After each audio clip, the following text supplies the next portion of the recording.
আলাইকুম, কেমন আছেন সবাই? আশা করি প্রত্যেকে অনেক ভালো আছেন।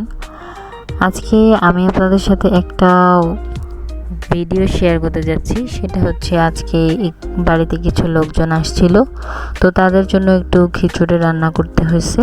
তো আমরা এখানে কিছু পরিমাণ মতো মশলা দিয়ে নিচ্ছিলাম, দিয়ে এগুলো একটু ভালো করে মেখে নিতে হবে। তো এইখানে যা যা লাগছিল সবই ঠিক মতো দেওয়া হলো। তারপর এগুলো ভালো করে মেখে নেওয়া হচ্ছে, কারণ খিচুড়িটা দুইভাবে রান্না করা যায়। মেখে নেওয়া খিচুড়িটার টেস্টটা একটু অন্যরকম হয়। তো এটা অনেক কিছু দিয়ে আজকে এটা রান্না করা হবে। তো আপনারা দেখতেই থাকেন, দেখলে অবশ্যই আপনাদের কাছে অবশ্যই অনেক ভালো লাগবে। তো আমরা এখানে কিছু মিষ্টি কুমড়া অ্যাড করে দিলাম। এটা ম্যাক্সিমাম মানুষই পছন্দ করে, আবার কেউ কেউ আছে পছন্দ করে না, কিন্তু খিচুড়ির মাঝে এগুলো সব কিছু দিলে মোটামুটি ভালো একটা টেস্ট আসে। তারপর আমরা এখানে চাউলটা দিয়ে দিলাম।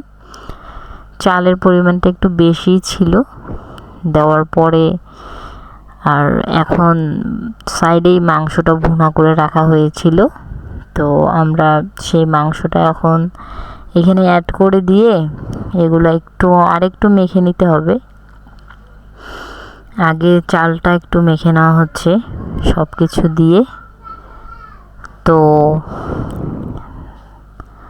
আপনারা দেখতে থাকেন।